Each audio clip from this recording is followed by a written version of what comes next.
Helstu áskoranir okkar í bílaleigubransanum eru ansi margar. Fyrir það fyrsta náttúrulega þessi þróun sem að gerast bara með sjálfa bílana, að það fjölgar alltaf rafbílum og þar hröð og mikil þróun sem við höfum verið að taka þátt í með ánægju. Vandamálið þar hins vegar að innviðirnir ekki tilbúinir þar heldur. Ferðamenn hafa ekkert verið að kalla eftir rafbílum.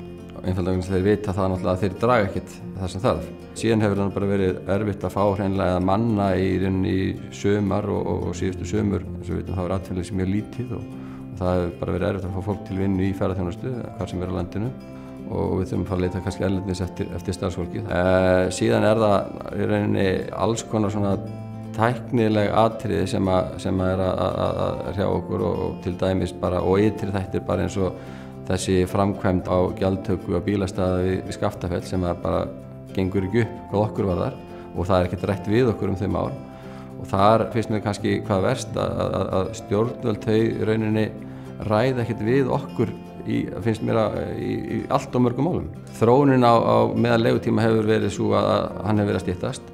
Yfir sumarið þá var þetta svona á bilinu 8 til 10 dagar jafnvel en að styttast í þetta 6 til 8 núna. Fyrir 5 til 10 árum síðan þá vorum við að sjá oft 2 vikna leigur, það orðið mjög sjaldgæft núna. Fljótlega eftir hrun þá var fólk að taka stærri bíla og betur búna bíla en núna fólk farið að fara í minni bíla og það náttúrulega bara út af styrkingu krónunnar sko.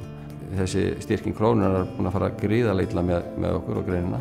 Ferðamönnum yfir veturinn hefur verið að fjölga mikið og við finnum klárlega fyrir því en verðið yfir veturinn náttúrulega mun lægra.